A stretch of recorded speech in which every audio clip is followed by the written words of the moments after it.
first of all, happy Earth Day. Terry's presentation happens to fall right. We do a full slate of sustainable programming for Earth Month, but today is the actual Earth Day. So, and it's a good day for us to look at electric cars because it's one of the things that we can all do. And if anybody has did not see our first Friday in April, which was a presentation by Rich Delaney from the Climate Collaborative, who was talking about the most recent UN climate report, which is dire. And it is an imperative that we all need to get serious about averting climate disaster. And electric cars are one of the ways that we can do it. They are, so I am delighted to welcome Terry Gallagher this morning. Terry is an international journalist and translator who currently lives in Eastham, where he is active in local politics. Good morning, Terry. Hi there. Thanks very much, Robin, and thanks everybody for being here today. This is a topic that means a lot to me personally. I have had this car for a year, as Bert indicated, and I'm having a great time with it. In a way, I guess what I want to say is I have come from the future, and I'm going to tell you that the future is now, and your next car will be electric, or should be, or you should at least be thinking about it. I heard Bill McKibben on the radio a couple of weeks ago. You know, he's head of 350.org, and he was talking about anybody who has an electric car then spends all of their time trying to convince everybody else that they should be getting one. And I fit in right into that pattern. The story that Bert told you about exactly this coffee Q&A a year ago, Liz Argo talked about her Hyundai Kona. I was impressed with that, but that wasn't entirely the story. I had my eye on the ID4. In fact, my car crush at that point was the electric bus, the Volkswagen bus. They announced it as a concept car about 5 or 6 years ago. And, you know, I'm an old hippie. I would love to have a bus. I would love to have an electric bus, but they kept pushing the launch date back. And in fact, they had a launch event in March. It's still not clear when they're actually going to start delivering these cars. In the meantime, the ID4 actually hit the market last March. I had started looking the December before. If you go on the Volkswagen website, it told me they were all sold out.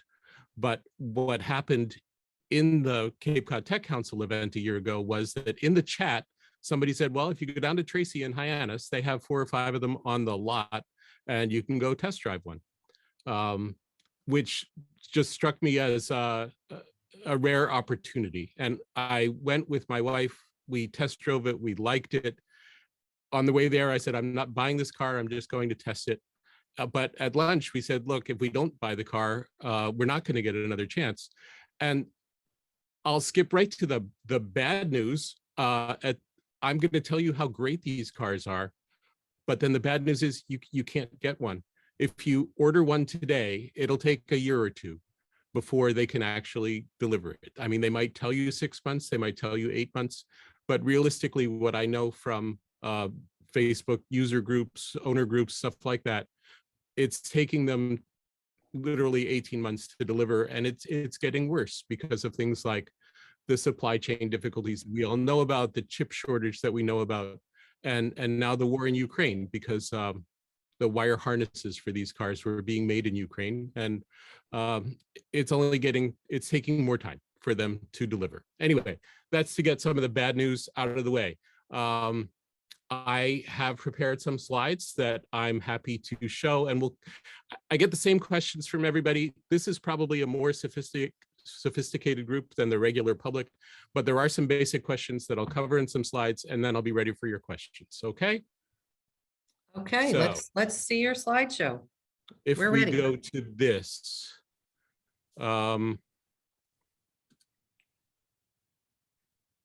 you should be seeing slides now. Is that right? Yes. Okay. So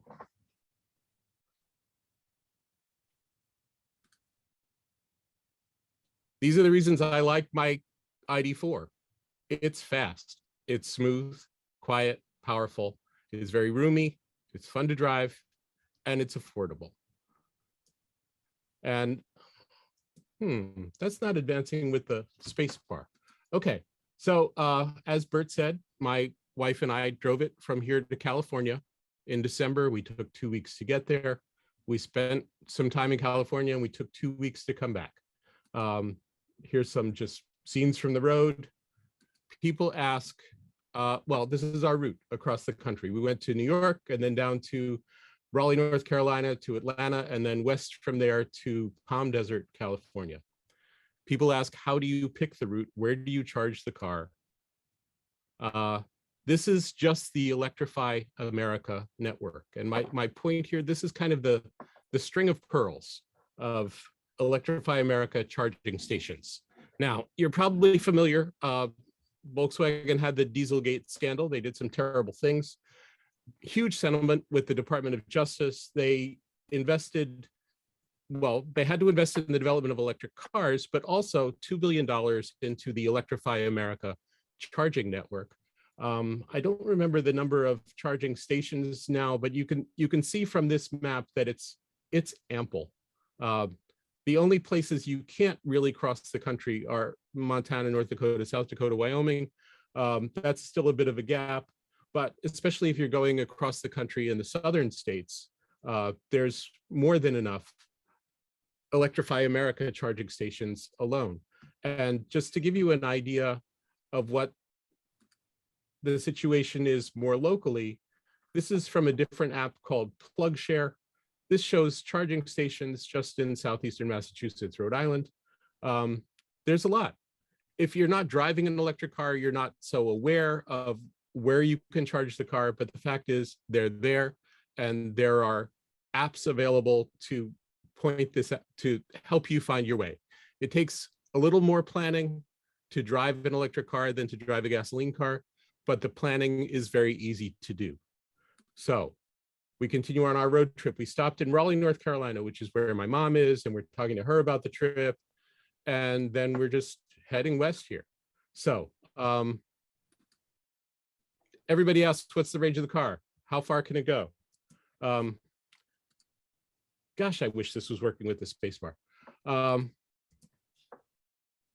Terry, it's Bert. Click the play button on the top of your screen, and then you'll go into play mode, and it should. Oh, that's why it's not working. But the play button is obscured by the zoom. Oh, okay, now I see it. There we go. Okay, this is why we rehearse. Thank you, Bert. So the range of the car is 250 miles. There, that's better. No, it's still not working with the space bar. Now it is. Okay. I think most people who have no experience of electric cars, who are unfamiliar with electric cars, get extremely anxious. We call it range anxiety. But there seems to be an average expectation that people have done market surveys that the average consumer wants the electric car to have an enormous range, 800 miles, 500 miles before they'll even think about buying one. It's not a rational position. I think most gasoline cars these days drive 300 miles or 400 miles on a tank of gas. Of course, there's great variability. My car is 250 miles, and it's more than enough. It is the official EP estimate, and I can verify that it is true in real life, but under conditions that we might call optimal. That is to say, range is affected by a lot of factors, usually negatively. And that's things like low temperatures. So driving in winter, your range is going to be less. Highway speeds, your range is going to be less. Elevation gain, that also takes away from range. So on our road trip, I set the cruise control to 65, even if the speed limit was 80. It was fine. We had the time. People pass you. They're not driving up your backside. Getting an electric vehicle might change some habits that you have about driving, some of the ways you think about driving. We did find, for example, going through Joshua Tree National Park, we reached a point where we had only 80 miles of range left on the car, and it was more than 80 miles back home, but it was downhill all the way. So it actually stayed at about 80 miles of range for the 80 miles home. It was great. So we're heading west. We're going through Texas. This is Marfa, Texas. It's where the film Giant was filmed, and they're never going to let you forget it. We got to Las Cruces, New Mexico. This is my wife in front of the world's largest chili pepper. We're driving on the road. We went to White Sands National Park in New Mexico, and that was a real highlight. So here's where I switch back to the messaging about EVs. There are 3 ways to charge the car. One is level 1. It's your regular household current, 110, 120 volts. Or you probably have a dryer line in your house, 220 volt household current. That will charge the car faster. What you use on a road trip is called level 3. It's DC fast charging. And let's talk just a little bit about each of those, okay? So if you have just your regular household current in the house, that will add about 3 miles of range per hour of charging. This is slow, but it's actually enough to recharge your battery overnight on average days. And that's because most people actually drive about 40 miles a day. That is the average. If you drive your car 12,000 miles a year, which is the US average, it works out to about 40 miles a day. So level 1 is enough. And that's actually what I did for about the first 6 weeks I owned the car. Because level 2, you have to install a box. And I had to wait for an electrician, and the electrician had, well, you know, it's Cape Cod. It took a while. Level 2 charging, once you have that box in your garage, it will recharge the car 30 miles of range per hour of charging. And the box costs a few $100. You can spend more for something that's networked and programmable. I went with something simple. So it's just come home, plug in the car, and it's ready again in a few hours. Level 3 charging is what you do on a road trip, and that can recharge the battery from 5% to 80% in 38 minutes. Now, you might be wondering why I picked those numbers, 5% to 80%. There are reasons. You're not going to drive it down to 0. Nobody does that. And 80%, we'll get back to that in a minute. But the point is here, I can drive from East Ham to Boston and back on a single charge because it's less than 250 miles round trip. Volkswagen actually recommends that you recharge the battery only to 80% for the long-term health of the battery. And what I found on our road trip was I would like to drive for 2 to 3 hours, which is 150 miles, plug in the car, have a little break, and in 30 minutes, the car is ready. So from my perspective, the need to recharge the car and the fact that it takes longer than putting gas in the tank does not add significantly to the time it takes to do a road trip. So we're heading west. We get to Palm Springs. We get to Joshua Tree National Park. This is what Joshua trees look like. They only grow in Joshua Tree National Park. They also have some great rocks there. And that's the slides I had prepared. So I hope I left a lot of time for questions because I know that's the more important part of this presentation today. Yes, that was terrific, Terry. Could you do me a favor? Could you put the picture of the car back up? Put the picture of the car back up. Yeah, I think it was your first or second slide, actually. Sure.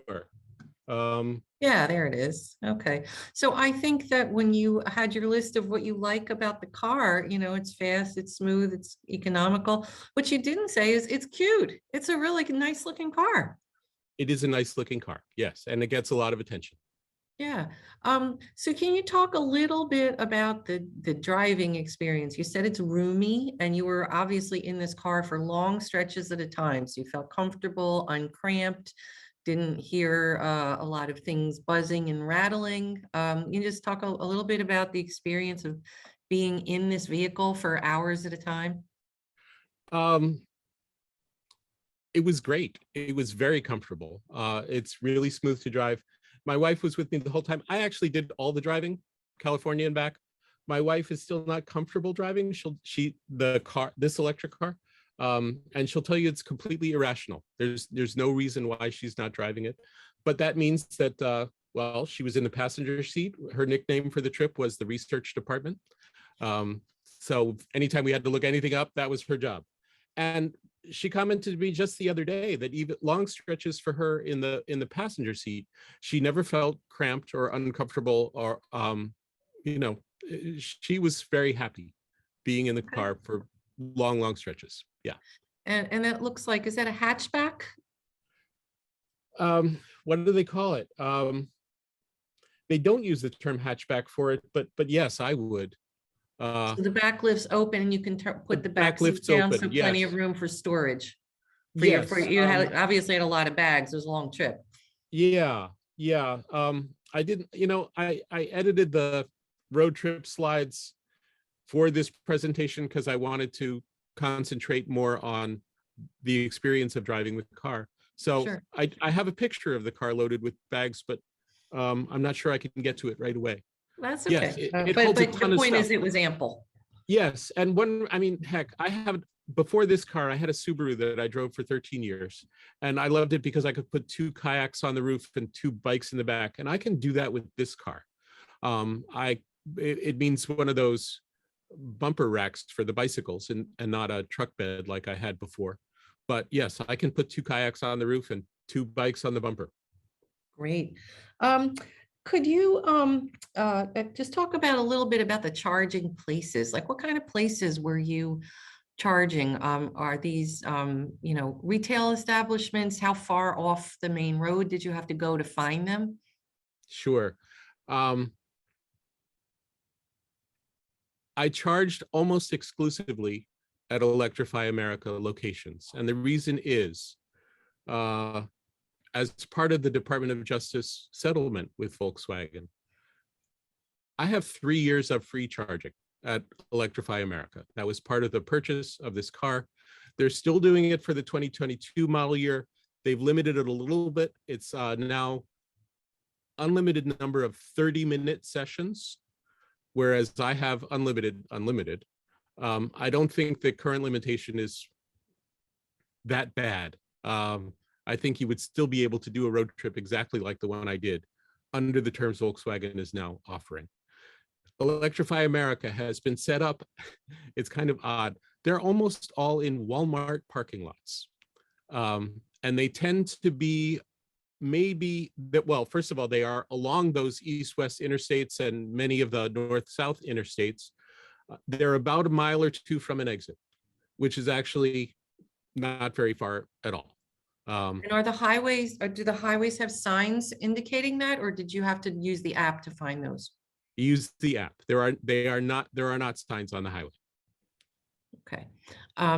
And so if you did not use Electrify America, are you saying that the other the other options are that these, what am I trying to say?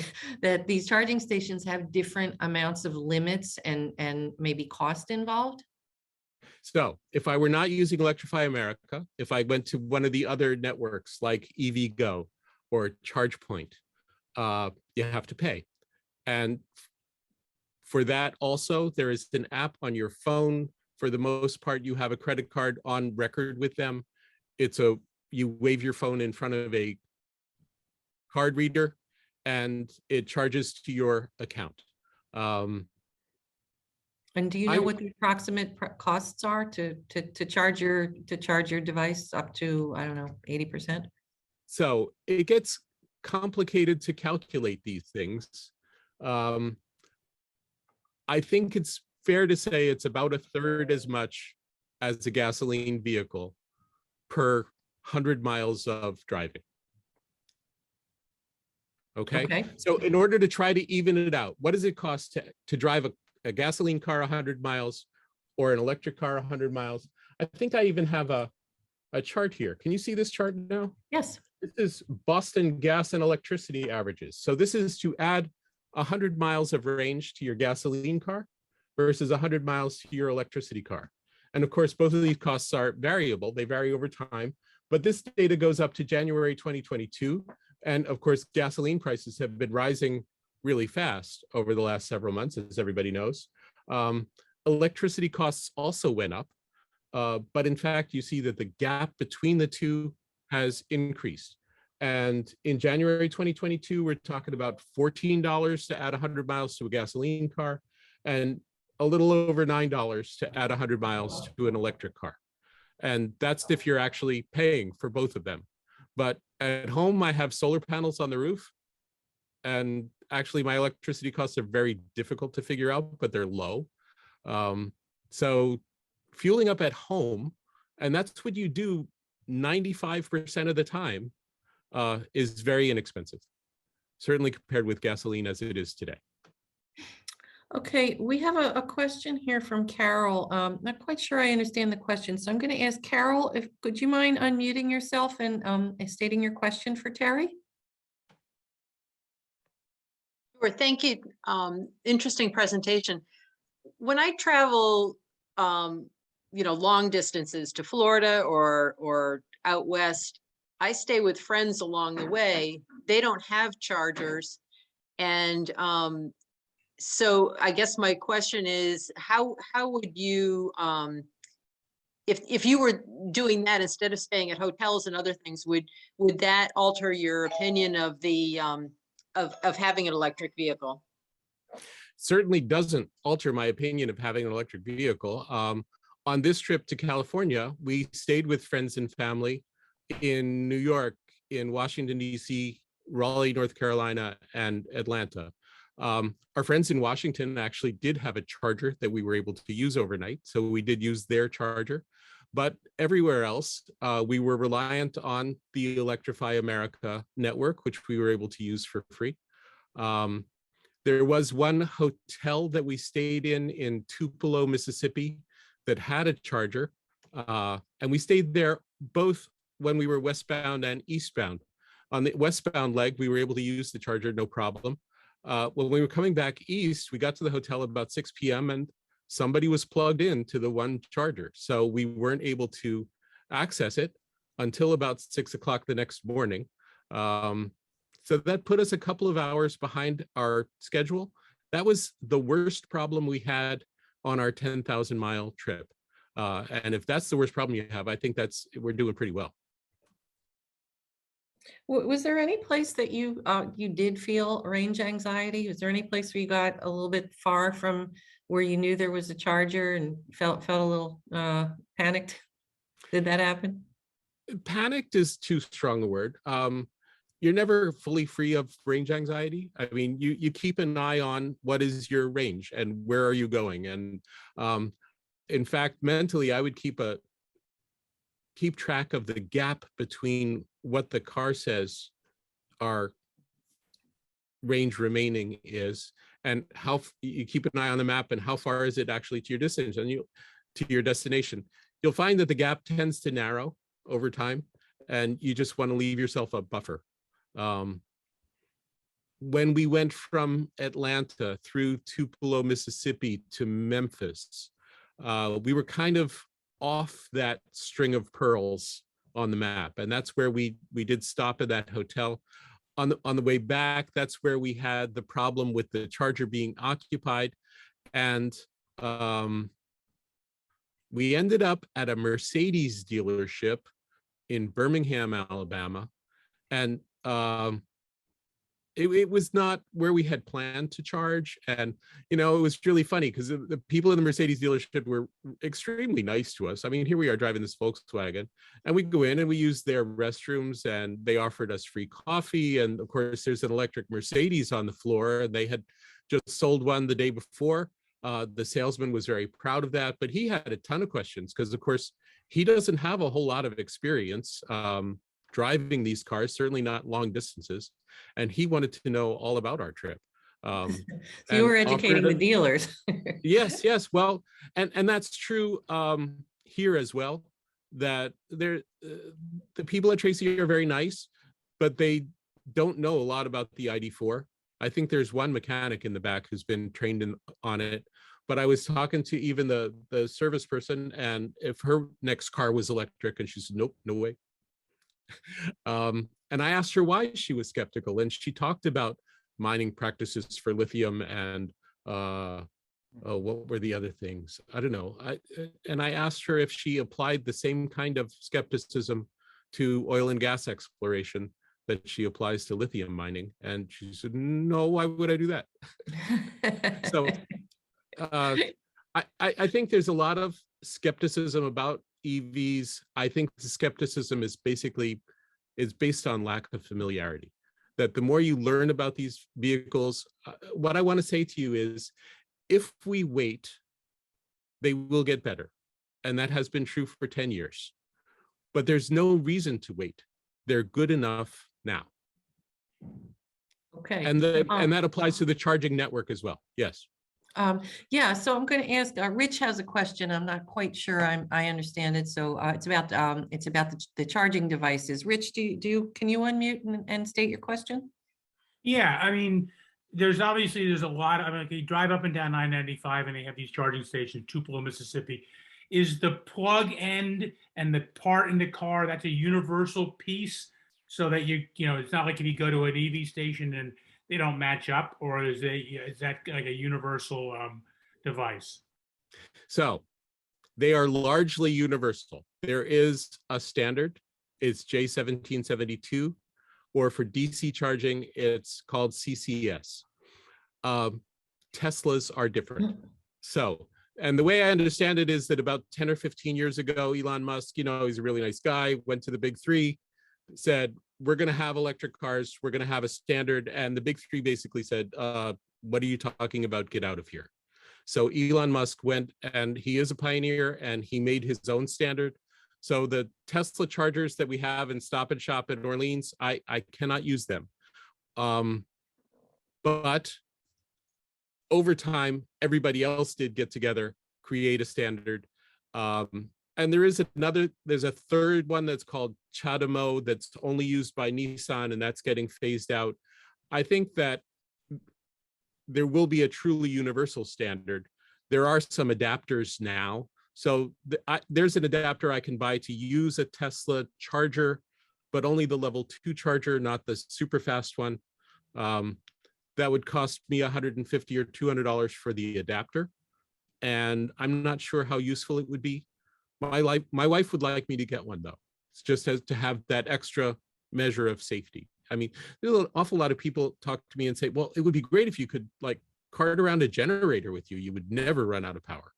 And I'm thinking that would actually take up most of the cargo room and reduce the range also. So no, there's no point.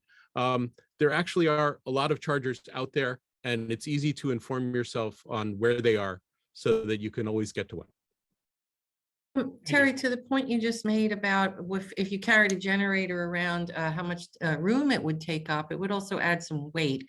And we have a question here about impacts on the distance that you can travel on a full charge, and how that's impacted by things like heat, air conditioning, and the weight that you're carrying in the car. So electric vehicles obey the same laws of physics as everything else, right? And if you add these burdens, it's going to reduce the range. I notice it, for example, even when I put kayaks on the roof. The added wind resistance will reduce the range. But we're not talking about reducing the range by 50% or even 20%. So all of these are factors. You kind of have to pay attention to them.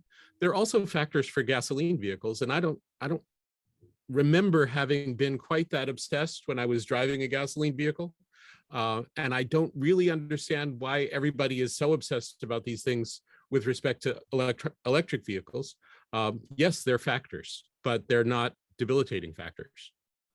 Okay, My car, okay, I think there's 3 trim levels that were available on the ID4. Mine is a first edition. It actually came with a trailer hitch. So it's rated to tow, I believe it's 2,500 pounds or 2,800 pounds. Now, would that slow me down? Would it reduce my range? Yes. Could I cope with that? Yes. okay, good answer. All right, so Eldon has a question about maintenance. So Okay. can you just talk a little bit about, is there routine maintenance that you perform? Are you able to find mechanics? I mean, if you're on the road and your vehicle breaks down, how comfortable do you feel that you can find somebody to service it? So the first answer is very little maintenance is required. There's very few moving parts in these vehicles. There's no oil to change. Volkswagen did ask me to bring it back in after 2 weeks at 10,000 miles and at 20,000 miles. I think all they really did was run a computer diagnostic on it. Oh, and this is another point I would make. Volkswagen is a great car company. They're not really a great software company. So the complaints, the few that I have about the vehicle have much more to do with the iPad thing, the panel. Electronically, it's a little weird. The native navigation is not great. They put a wireless hotspot in it. There are some things that were not fully thought through, but I'm an iPhone user. I use Apple CarPlay. I can access the same Apple Maps, Google Maps, Waze displayed on the panel really well. To get back to the maintenance question, if I'm out on the road, all right, I have 3 years of Volkswagen, what do they call it? Customer care. So I can call them from anywhere. They're going to send a tow truck and tow me to the nearest mechanic. Is that mechanic going to be able to deal with my car? I'm not really sure, but this is one of those things where the consequences might be dire, but the probability is very low. There's not a whole lot to go wrong. Okay, great. There's no Thank you. there's no spare tire in the car, for example. I think that's true of a lot of new cars today, and they do it for weight reasons. Do I want to get anxious? What happens if I get a flat? Well, there's a can of goop and a can of air, and I could at least do some kind of makeshift repair. On the other hand, when was the last time I changed a tire, even on my regular car? It's been a very long time, decades. So I'm not too worried. Can you, and as long as we're talking about maintenance and upkeep, can you talk a little bit about the insurance? You insure this car the same way you insure any other car? And are the insurance companies offering any kind of incentives for people to go electric? I use the same independent insurance agent here in Eastham that I've used for 20 years. My insurance on this car is higher than on my old Subaru, but I think it's just the difference between a new car and an old car. I don't think it's higher because it's an electric vehicle. Okay. Bert has a question about the interface. I'm not quite sure what that means. So Bert, would you mind stating your question? Sure. So I got to ride in Terry's car. It wasn't a cross country. It was from his house to the brick house in Orleans for about 5 minutes. I mean, in Eastham for about 5 minutes. But I was really struck by the fact that there are no controls in the car. I mean, it's basically there's gas pedals and the screen and not much else. Can you talk a little bit about what that experience is like? And maybe this is where cars in general are going, but certainly with this electric vehicle, all of the control seems to be centered on that large iPad-like center console. Right. That is one of the biggest changes. You're absolutely right. So for the past year, I've driven the ID4 almost exclusively. I've seldom driven my wife's car, but when I get into my wife's Honda, well, no, let's put it the other way around. The ID4, you don't have to turn it on. You don't have to turn it off. You get in the seat and the car turns on. You get out of the seat and the car turns off. So when I drive the Honda, I have to remind myself to actually push the ignition, or when I get out of the car to turn it off. So that's a little bizarre. The transmission of the ID4 is extremely simple. Calling it automatic is, well, it doesn't change gears at all. And this is another big difference between electric vehicles, gasoline vehicles. Electric vehicles have what they call instant torque. So they're always bragging about how fast they go from 0 to 60 in 7 seconds or 5 seconds or 3 seconds. Those numbers don't matter a whole lot to me. They're all faster than your average RAV4 or CRV or the things that the ID4 is usually compared with. What else about the driving experience? So as far as shifting the car, there's 2 forward modes. They're D and B. It has to do with how much regenerative braking the car uses. In D mode, when you take your foot off the accelerator, it coasts. In B mode, when you take your foot off the accelerator, the engine brakes, and that recoups the energy from slowing, and that will extend the range. There are long discussions online about which is actually more efficient, coasting or regenerating. And I've come to the conclusion that it actually, you save more energy by coasting than you recoup by braking. So there are new things to think about with this car, but it's fun. You know, I spent a long time thinking on this trip about, if you go faster, that lowers the range. So fine, you'll deplete the battery quicker. But then, even though you get to the next charger sooner, you'll spend more time at the charger when you're there. So do you really save any time? Does anybody really know what time it is? Right.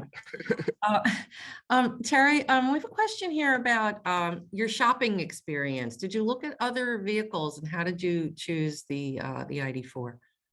I didn't do a lot of shopping. As I mentioned, I was interested in the electric bus. And then when that kept getting pushed back, I learned about the ID4. I knew something about Teslas. I have a friend with a Tesla. I wanted to test drive his. I didn't actually get the chance until after I made the purchase, and we each drove the other's vehicle. And in the end, my friend who drives a Tesla Model X liked my car, and it cost a third of what his did. So I'm happy with my choice. There's a lot of options on the market right now. Just about every car maker has at least announced an electric vehicle, and they range in price. I mean, the Chevy, the Mini Cooper, they're available for about $30,000, and there are certainly some in the $100,000 to $150,000 range. I think you want to get a range of at least 200 miles. I think 250 is good, but I don't think there's a whole lot of point in going in shopping for a 300-mile range or a 400-mile range. I don't think you gain that much. There's no reason to do that. So the short answer to your question is, I was pretty set on this car before I even set foot in it. Other people might want to do more comparisons, and there are a lot of options available now. Okay, great. Judith has a question about snow. Have you had occasion to drive this puppy in the snow? And what was that like?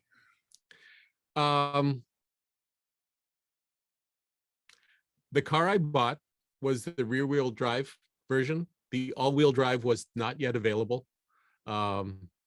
And there was one day this winter when I could not get the car up the driveway. I haven't put winter tires on it. I didn't have all-wheel drive. And so that weekend, we ended up driving the Honda instead. I think there are things I can do, even with this car, to make it better for that. I do know anecdotally, other people have driven this car in snow and ice and say it does well. But there was that one day where I thought, why did I buy this car?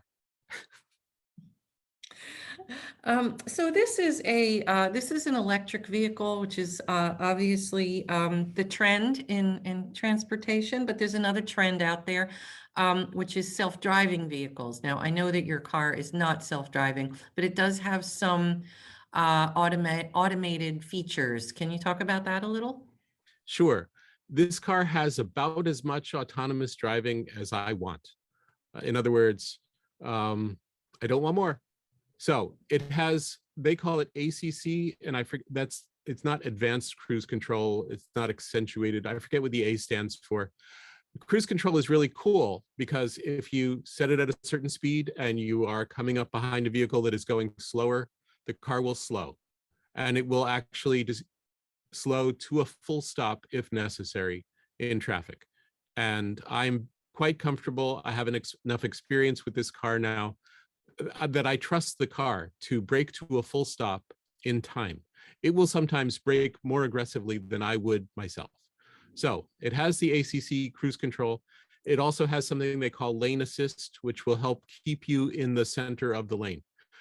This is a little bit dependent on how well are the lines painted on the road. It has a lot of, they're actually optical sensors that control this. And it's somewhat useful. I use the cruise control all the time. I don't use the lane assist all the time. And they can both be switched on and off. You don't have to use them. I find them helpful. We're getting an answer here from Bert that the A stands for adaptive. Adaptive Thank you. cruise control. Thank you, Bert. Okay, while we're waiting for more questions to come in about the vehicle, I think some of us would like to hear a little bit about your trip. So could you talk a little bit about, like, first of all, what was your favorite part of the trip? What part of the country did you enjoy electric vehicling through the most? I'll get back to that. I see that Russell has a question.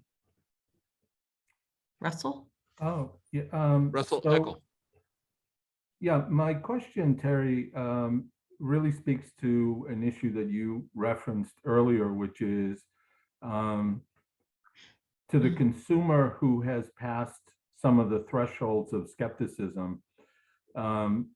You know, as you're well aware, there are tens and tens of billions of dollars right now being invested by venture capital funds and companies in the next generation battery technology, including solid state as opposed to lithium. I liked your original answer, which is they're good enough now, so why wait? But it does seem, based on my limited research, it does seem that by the model years 2025, 2026, we're going to be seeing a whole new generation of electric batteries. And, you know, for some consumers, that might be an incentive to say, you know, I'm going to wait, because the EV battery industry is the revolutionary part of this. And my research suggests that that industry is about to make a huge leap forward. So one thing that I should have said at the very beginning of my talk is that I'm not an engineer. I'm not a professional. I'm certainly not a soothsayer. I'm just a guy with a car. And in fact, I'm not even really a car guy. I bought a car. I like this car. And I do know that the lithium-based batteries that are currently being used have improved tremendously over the last 10 years. They're lighter in weight. They're great. They have greater capacity. And the car makers have engineered them into, I mean, this is an integral part of this car. The battery of my car is the chassis, essentially, and there's just a body on top of it. Right. I think it's reached a point where it is ready for the mainstream. Now, I am aware of solid state batteries being in the offing, that they are probably in the near future. But what does that really mean? That means they'll be ready to go to market, but it'll be a few years beyond that even before they're ready for mass production. Mhm. I think this technology that exists right now is a buy. And Mhm. would I wait 5 years to buy a solid state battery? I'll wait in my ID4. And if then I want the other car in 5 years, I'll trade this and buy one of those. Yeah, there's another quick reference, and now I'm speaking more to your journalism. If you wanted to kind of pursue this, I discovered that there's a business, an organization in Worcester. They've been around for 20 years. They're called the Automotive Career Development Center. Have you heard about them? If I did, Russell, you and I talked a little bit before about Cape Cod Tech, and I have a friend who works there who asked me to write that letter of support. If I've heard about the Automotive Career Development Center, it was only in that context. It was that one time. Yeah. This speaks to the whole question of the repair and maintenance, but it's a great business, and they are absolutely at the forefront of developing the curriculum for training mechanics and EV technicians. And turns out they're in Worcester, and the fellow who created the business 20 years ago claims on his website, it's an interesting business. The name of it is ACDC. And I thought initially it was like, oh, that's just a cool play on the electrical stuff. And it actually stands for the Automotive Career Development Center. But they developed this curriculum 20 years ago. And he said that his mission was to help support, in particular, the independent repair business industry, so that they'd be prepared for what's now kind of, becoming a reality. So it might be an interesting story out there, because they are the leaders nationally right now in developing the technical curriculum for that. And so then these certainly are the jobs of 2025, jobs of 2030 that we don't have the trained people today. So yeah, that's where it should be headed. Yeah. And then Rob, the other thing is from the cost of production, and this is I might be getting a little too wonky here, and I apologize, but a lot of quote unquote industry analysts are projecting that there's going to be a significant decline in the cost of manufacturing, which a lot of people kind of don't understand is a huge part of the cost of the vehicle. And one of the most expensive parts of manufacturing an electric vehicle is something they call the battery wash. And it takes umpteen hours. The chemicals involved are incredibly toxic, and it's a really onerous part of the manufacturing process. And some of the companies, including Volkswagen and Ford and Tesla, have been really working on how to make that process a lot less time consuming and environmentally toxic. So that's another area of interest, because if this develops, they're claiming it's going to reduce the cost of production by as much as 40 or 50%. That'll be great. I mean, everybody welcomes price declines. Okay. I think that the EVs that are there now are already affordable, particularly with the tax incentives that exist. I mean, I got essentially $10,000 in tax incentives on a $45,000 car. That made it a $35,000 car. Now, I know not everybody's running out to buy a new car. Most people buy used cars, and there's not a whole lot of used EVs on the market right now. But if you are considering a new car, I think you should consider an electric. Okay, so Terry, we are coming up on the 5-minute mark, and we're going to wrap up here shortly. Is there anything that we haven't covered that you'd like us to know about your experience? Let me look. I made some notes. What did I? If you want to know more about Volkswagen and the car industry in general, I'm not usually a watcher of 60 Minutes, but they had a long segment, an interview with the CEO of Volkswagen this past Sunday. You can see it on the CBS website, or 60 Minutes has its own website. It was fantastic how he pulled in Volkswagen and the US market, Volkswagen and the war in Ukraine, Volkswagen and China. He mentioned that 40% of Volkswagen's sales are in China. I was blown away by that figure. And how that's been affected by the war in Ukraine. It was really, really interesting. Also, the ID4 is right now still being produced entirely in Germany, but they have retooled the plant in Chattanooga, Tennessee to make ID4s. I think they were supposed to begin in January. I think they have made a few of them, but because of the supply chain problems, that's a little bit behind schedule. Anyway, in the near future, they will be made in America for those for whom that's an incentive. And if they do finally get the bus to market, do you plan to buy one? I will certainly go test drive it. Okay. At this point, I actually think I'll stick with what I have, that I don't need as much space as there is in the bus. And the bus will be essentially the same vehicle. It has the same battery, the same chassis platform, and they're going to put a different body on it. I also think it's going to have more autonomous driving features than the ID4. And as I mentioned, I like the amount of autonomous driving I have now. I don't really want more. All right. Well, Terry, thank you very much for joining us this morning. It's been very informative. I think we're all going to go and put our orders in for our electric cars that we can get maybe in 18 months.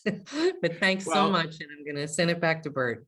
You can put solar panels on your roof and you can get an electric car. And those are the two biggest things that we as individuals can do to help save the planet. Amen. Amen. Thank you, Terry. Thank you, Robin. Thanks. This was a lot of fun. Great. Thank you. A lot of great questions, everybody. Very much appreciated. Terry, thanks for your time and sharing your experience.